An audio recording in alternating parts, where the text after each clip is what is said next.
Deborah is the current rector of the University of Edinburgh, a wonderful seat of learning. I have various members of my family who have graduated from there, so we have a strong affinity to Edinburgh. You are the third woman and the first person of colour to hold this position. It says since 1858. Yes. Is that correct? Okay. She was called to the Congolese Bar Association in 2000 and has been a member of the Institute of Translation and Interpreting from 2010 to 2020, and joined the language services of the Office of the Prosecutor at the International Criminal Court and the International Criminal Court Bar Association in 2016.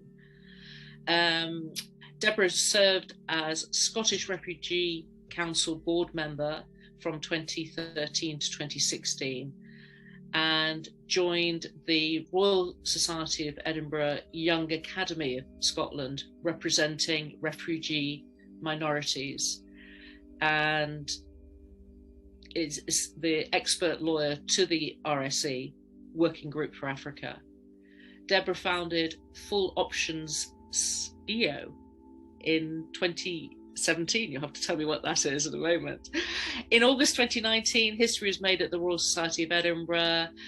She became the first African to have her portrait erected at the on the wall of the Society, honouring achievements and contributions to the Scottish Society.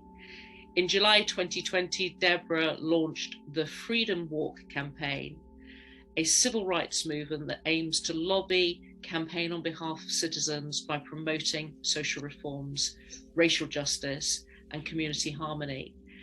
She's petitioning the Scottish Parliament in favour of anti-racist education in Scotland, and I'm sure you are heavily involved in the refugee situation at the moment, so maybe we can touch on that in a moment. Very, very welcome. It's lovely to have you with us. Thank you for joining us. Thank you. Can I now introduce Olivia Marks-Woldman, who is the Chief Executive of the Holocaust Memorial Day Trust, and I think you've been in that role, if I'm correct, since 2012. The Holocaust Memorial Day Trust has a purpose to promote Holocaust Memorial Day as the UK's national day to commemorate the 6 million Jews murdered during the Holocaust and all victims of Nazi persecution, and those who have been murdered in, sadly, many subsequent genocides. Olivia, you were awarded the OBE this year or last year? During the pandemic, so it all got a bit delayed, but yeah. Okay. Okay. So, and there's a lovely reflection that I'm going to read about when you were awarded this. When Leon Blumenkyle came to the UK from Poland in the early 20th century, leaving behind many family members who would be later murdered in the Holocaust, he would not have imagined that one day his granddaughter would be honoured by the Queen with an OBE for services to Holocaust education, which I think is exactly what happened to you. And there have been many other people honoured for the work in this area as well, which I think you may also tell us more about. Again, the quote that I have here from you was, over the years I have led the Holocaust Memorial Day Trust, I have seen Holocaust Memorial Day become embedded in local communities across the country, bringing people together from such a wide variety of backgrounds and inspiring them to learn more. This is hugely significant at a time when the world is increasingly vulnerable to divisions and prejudices. Mm-hmm. This honour sends a clear message that the annual Holocaust Memorial Day reminder of the fragility of civilization is necessary for us all. I'm not sure when you wrote that, Olivia, but it just feels what's been happening in the last couple of weeks, it just feels so relevant and so of the moment. And I think you also reflect on the fact that it's equally important to share and talk about the experiences of survivors of more recent genocides, because they continue. We've seen genocides in Cambodia, Rwanda, Bosnia, Darfur, and sadly, I guess, we're talking also about what's happening in China and currently in Ukraine. So it is very, very current work. Additionally, you have extensive experience in the charity sector, having previously worked for Breast Cancer Care, Epilepsy Scotland and Scope. I understand that you were brought up with a strong volunteering and social action ethic.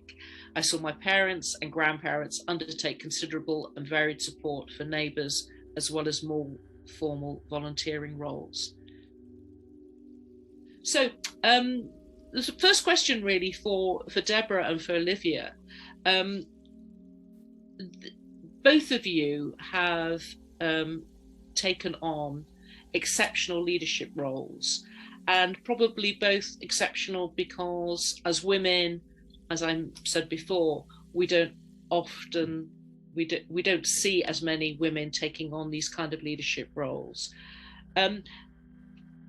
It'd be interesting to know, was there a key moment or a person who influenced you, who helped you to take this on?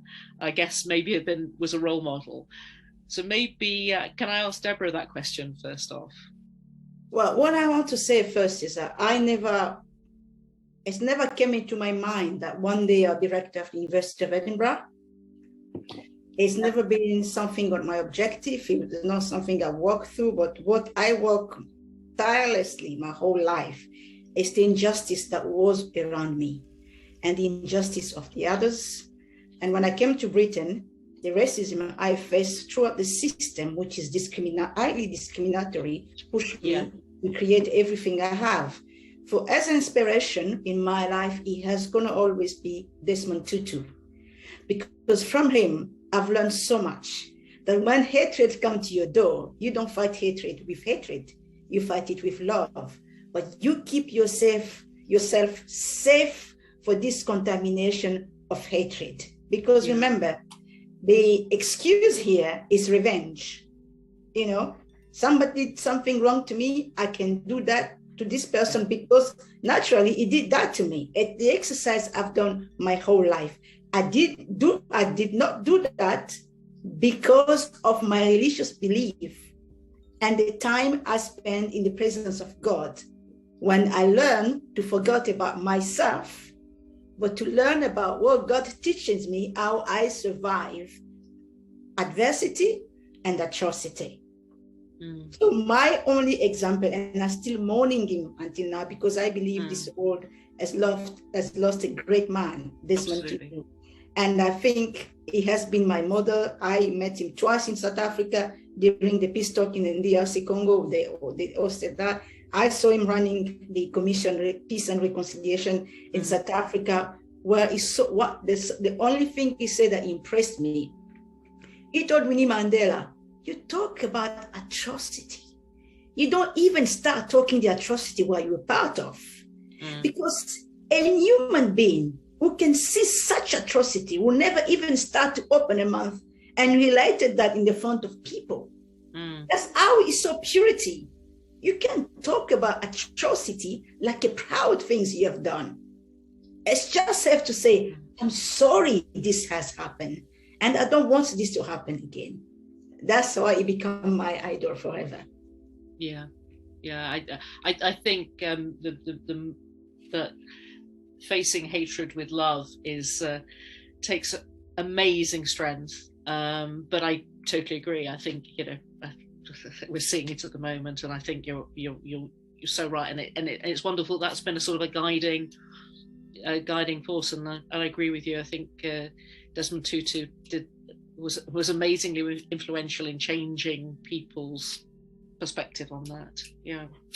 Could I, Olivia, could I ask you the same question? Yes, of course, and thank you. It's wonderful to be part of this event and to be with such fantastic women doing different things. The question about that sort of, was there a moment that influenced me? Were there people who are my role models? The world is full of inspirational people, and big figures and big characters, as Deborah has said, and to know the history of women like Millicent Fawcett, who was a campaigner, Mary Wollstonecraft. I have to say, though, that my sort of inspirations and role models have been much closer to home, although, of course, those figures have also provided some kind of influence. But close to home, I've been so fortunate to have been brought up in a family where I was encouraged and supported to do what I enjoyed and to be always doing something that I felt I could enjoy doing, and to see role models who were getting immense satisfaction from contributing to the world around them, and to be undertaking volunteering work and social action activities. So I know it sounds hugely corny to say my mother was a role model, but boy, was she, in a very tangible way. And so I knew from a fairly early point that I wanted to have a career that would be in the charitable world, and that would be doing something that would be making a difference, in addition to kind of volunteering things. And then other women I've met in my life have been women I could learn from. So my mother-in-law also has had a career that is helping other people.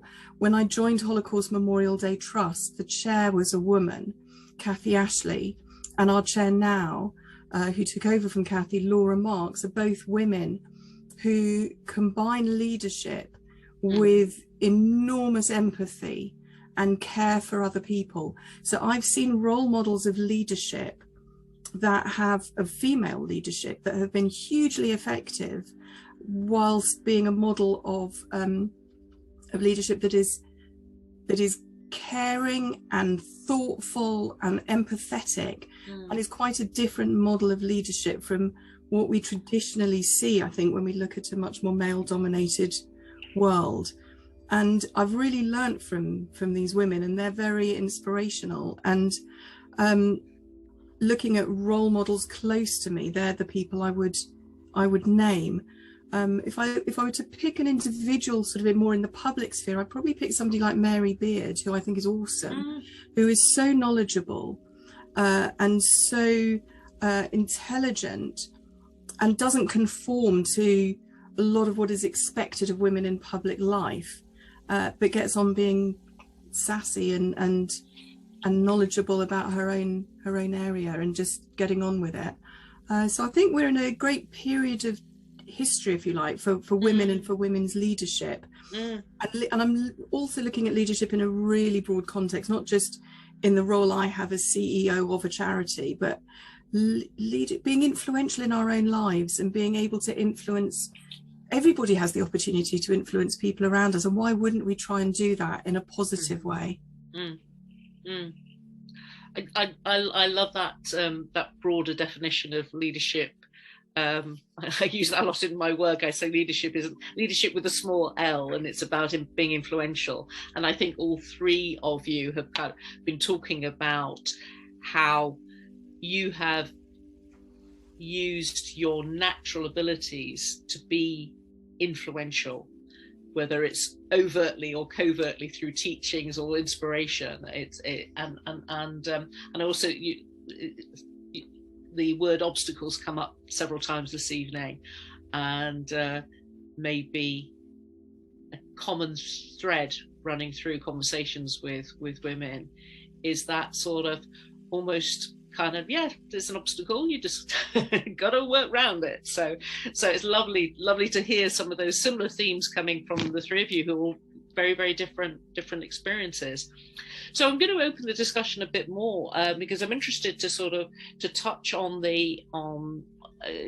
look at the faith aspect, how your faith influences the work that you do. And I appreciate for you, Lama Zangma, it's all about your faith, but it'd be interesting to just go a little bit deeper and understand how your faith, maybe touching on this point about being influential, how your faith, Deborah, you talked about it in terms of your connection with God and your understanding. I'm just very interested to hear a bit more about how you see your faith enabling you to do the work that you do.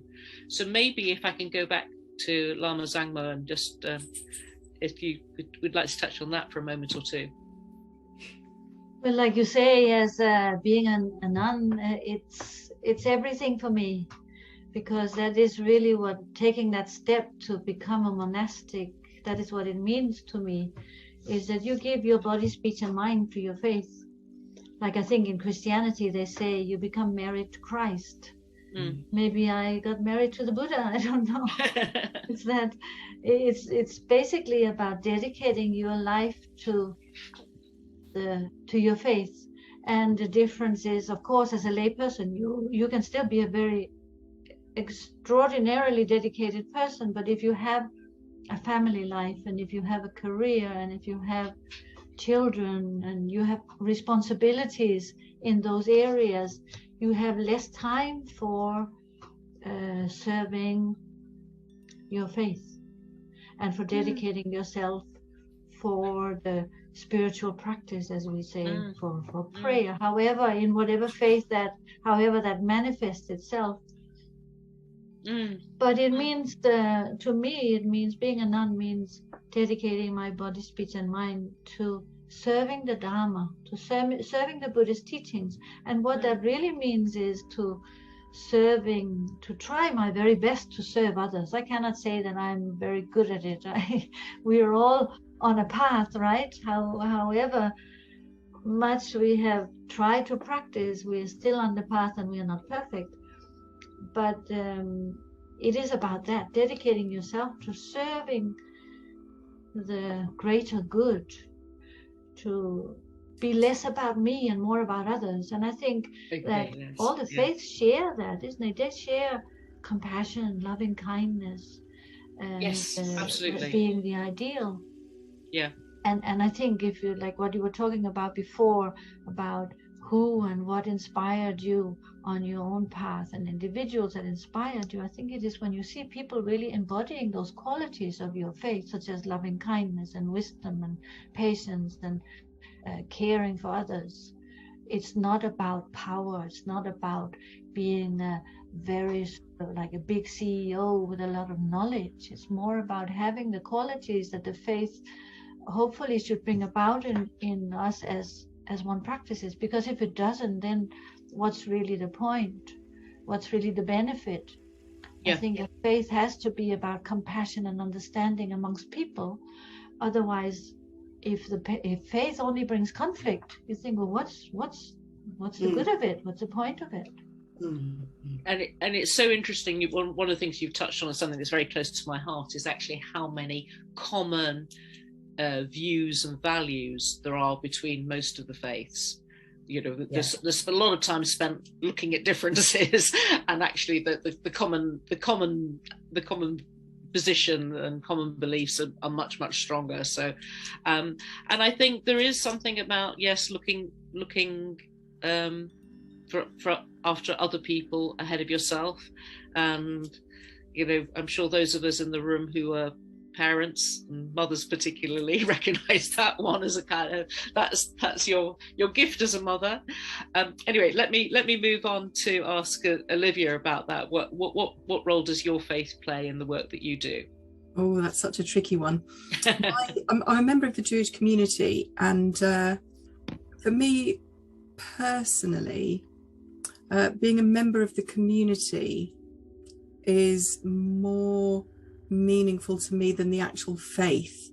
My personal faith is very flickering. I was really conscious when Lama Zangmo, when you were talking, I might have misinterpreted it, felt quite a sort of linear path that you felt you were moving along, and it was the next step.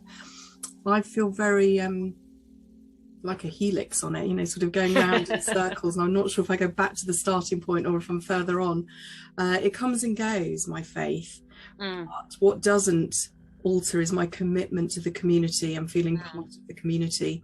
I think that might be quite common with a lot of Jewish people. There's so much about the community that is above and beyond the religious practice, and is also about a feeling of community, a shared history, about ritual, about connection to the state of Israel, about commitment to values such as Karen mentioned, tikkun olam, trying to repair the world, and commitment to social justice. So faith is one element of it, but for many of us, there are strong feelings around some of those other elements in that collective shared history and present as well. So that's a kind of snippet about my personal faith. Within my work at the Holocaust Memorial Day Trust, of course, it is a day for everybody, for people of all faiths and of no faith. And as you said in your introduction, Karen, we bring people together, and there's so much value of meeting people and learning about people's beliefs and practices from their own communities, and joining together to look at humanity's history with the Holocaust and with recent genocides, and look at collectively what can we do together to make a better future. And in those instances, those differences are to be understood and learned and celebrated, and really appreciating the differences between us. One phrase from the Jewish Bible that really resonates very strongly with me is that humanity is made in God's image. So whether my belief in God is flickering, with whether it's a day I believe or a day I don't believe, to think that we are all made in God's image, and we're all obviously so different, but God has those, God reflects us all, and that strengthens that feeling of humanity to everybody. So it's a bit of a long-winded answer, Karen, and I'm not sure. No. I think you probably show, probably anyone else in the room, the Jews and probably other people who have that sort of, as you say, that slightly wavering experience. I would experience it myself, and I kind of sometimes wonder, is it faith that I'm connecting to? Is it community? Is it a sense of shared values, a sense of history? I'm not sure, but they all spin around. So, okay. So Deborah, may I ask you the same question about what role your faith plays in the work that you do? I'm a deeply spiritual person. So the difference about me is that I don't wear gowns, so someone can identify me. But I am deeply, deeply spiritual, and all my life, everything I have done, I've done it because it was an order from God, not because I wanted to, Yeah. And as the Lama has said, when you are in your faith, is to serve the others for a greater good, okay? And those virtues of compassion, of kindness, and peace and justice has to be part of your life all the time, and it has to be your objective. People recognize me as a Christian, but I'm a Judaist, and I follow Judaism. People doesn't know that, but it's a form of life that I choose to live. So it can bring me closer to God, without going to temple, without going to, not going to the synagogue. Very tolerant of any other religion. You ask me, what is Full Options about? Full Option is a charity, an incorporation charity association that promotes religious tolerance. I've been among the Muslim. I was comfortable living with them, understanding them.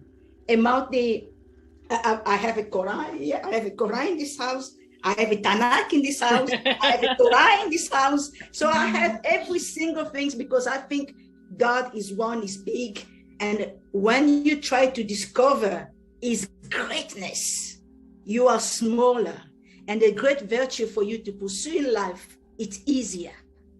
It's not a big exercise. Now, the Lama mentioned the retreat. When I go to retreat, I spend 21 days without eating but drinking only. 21 days in the presence of God. Worship, until I feel my body is broken. This is where I feel God is in me. And I understood this message. So people sometimes think, how can you be successful in your life? I've never done anything is mine. God give me orders. Yes. Yeah. Exactly what is it. Today at University of Edinburgh, people said, this is an unusual rector. How can she bring people together and telling people to be respectable of each other? Yes, that is my mission at Edinburgh University. Break the barriers, respect each other, build a better world. When I prepare my speech to my students, It's about first serving, compassionate, at the disposition of the others for a better world, a greater place, tolerance, respect. That's my faith. So I'm deeply, deeply spiritual. That's how my life has been all the way. That's wonderful to hear it. Again, you're taking that kind of deep sense of spirituality and if you like, channeling it to be influential in that way. So it seems you convey it in such a with such clarity. It's wonderful to hear. So thank you very much. I'm going to move on to a question a little bit more about, sort of taking what we've been talking about, taking it a little bit further. We, as I mentioned at the beginning, our network and these joined associations are about building understanding between, particularly for the UK women of faith. It's the women in different faiths, but I know the work that in your association does it's about building understanding between our faiths, with a view, and very close to what you're saying, Deborah, to encourage harmony and peace and respect across our communities. I believe strongly that women have a particular gift to promoting this kind of harmony and understanding. So I would love to hear from each of you what you think women can do even more to promote these aims. So Deborah, if I can ask you, I'm just trying to be fair and get different people to pounce on different people each time. I think it starts first by knowing the person next to you without judging the person first. The problem in this society is stereotyping people. We start by that, and that's why I was very happy with this year theme on International Women's Day, break the bias. The thing is, we live in a society where people has already some stereotyping on some category of people. You look at a Black woman, you assume she's uneducated. That was my experience all the way. She's uneducated. So you look at a Muslim woman, you assume she lives in a multiple wife marriage and she's not loved by her husband. This kind of stereotype, we need to get that away from us first. And usually, and I keep saying this, give equal opportunity to everyone, not because they're white or Black, because of what they have in their mind, because of what they have in their hearts, because all comes from here, all comes from here, and determine who we are. So we start by knowing our neighbors, love the neighbors, because the Bible said that like you love yourself, without stereotyping the person, trying to know this person and see maybe through this person, you learn something from that person. I went in Turkey for the first time, it was in 2018. I never been in touch with any Muslim person before that date. I got lost in Istanbul and I couldn't go anywhere else. But someone get me who did not even know in French or my language was speaking Turkish. And I asked him, I'm going to this small town because I have to go to meet some family who was struggling, some refugees family. That person took me, bought me a breakfast and traveled with me for 5 hours until I get my destination. That is a Muslim man. I can explain that. The greatness of human being is when you learn from other people.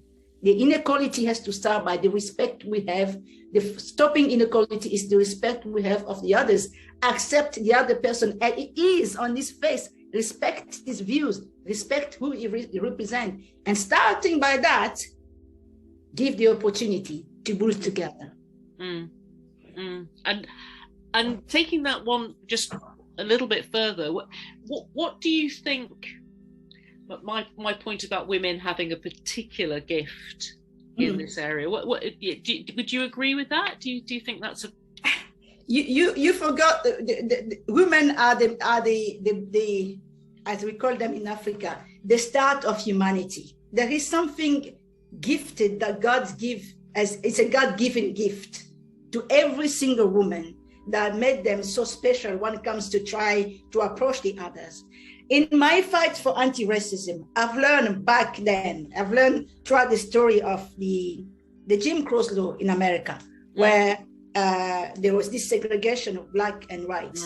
Do you know that there was a huge number of white women who managed to get their husband off the clan and to create the harmony in America? I didn't know that. No. People don't talk often about these white women. They were highly influential next to the husband who were Ku Klux Klan member to ask them to leave, because they've managed to reach out to the other women, the other black women in the other side, and learn about them. And when the wife came home, he said, well, you're going to the clan. The clan is not going to pay your bill at the end of the month. But you know, my neighbor next door bought me some cake. That cake you're eating is the woman next door. Cake, I have to say, cake contributes massively in this context. I'm telling you that. So women, they have this ability of creating space of understanding in a community.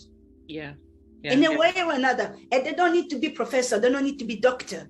They're just women with the capacity of putting everybody together for a better good.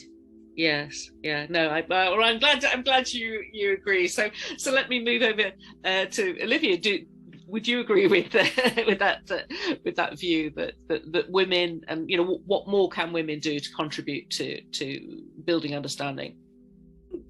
To answer the first question first, Karen, I think women do, but then they're very encouraged to, and men tend not to be so encouraged to be quite so empathetic, and you know, so I think there's a lot of nurture in there as well as nature. I should have said maybe earlier that one of the main reasons why I have a leadership role at the Holocaust Memorial Day Trust is because I have the support of my husband in a very active way. And I know very many women whose husbands say to them, well, of course I support you to have a job, but we're not going to get any income because everything you earn would go on childcare. So is it really worth it? So not sort of malign, but just, you know, my husband was absolutely, you know, was very willing to say, okay, we'll bear with this situation for a while because this is an important role, and this was earlier in my career. So as women, we can do an awful lot to bring up our sons in feminist ways that support women's equality. And for those of us who are not mothers, to be encouraging men in our lives and friends and neighbours, to be challenging them if they're not supporting women's equality, and to be showing them easy ways to do it, that it's not a battle, it's not hard, and it's a benefit to everybody. So the question about what do we still need to do, I can't remember the question now, something about what else can women, you know, what can we be encouraging, you know, maybe the younger women in our society to do? There's the small scale and there's the big scale, isn't there, always? So, you know, in the small scale, we can influence and we can help the men in our lives, and we can encourage and inspire the women in our lives. There are massive structural problems in society, though. The violence against women is a horrific situation that is not taken seriously, that challenging it is not resourced. And there's so much that needs to be done in that area, and we can't all fight that battle. We need everybody to be fighting that battle and taking it, whether that's our political leaders or you know, it's influencing the prison service. You know, it's a huge issue and is massively damaging to society. On the micro level, we can all work with the women and the men in our lives to be taking forward equality in so many ways, whether that's dividing the labour in our own homes, or whether it's encouraging our younger women to be taking on their own leadership roles and encouraging the men to be supporting them. That's lovely. Thank you. Interesting, you touched on the point about violence against women and violence in society. There's a very interesting organisation that I came across only last year. I'm not sure if other people, the White Ribbon Trust, I think it's called, and they are educating young men in the area of violence against women. And I think we all kind of feel that it's great if it's women doing it, but actually probably needs to be the young men who need to understand that whole area. So I really encourage you to have a look at some of the work they're doing, because it's really inspirational how they're getting young guys to come and be advocates and work on that. So that's it is interesting. But I think it's yes, I think us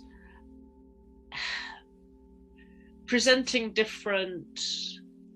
some different stereotypes about roles, you know, to the next generation is a very, very important part of that. Okay, so please, Lama Zangmo, if you have some comments right to make on that subject. I agree with what Olivia was saying, many of the things certainly, and that there is a small scale and a bigger scale of, you know, way of viewing this question.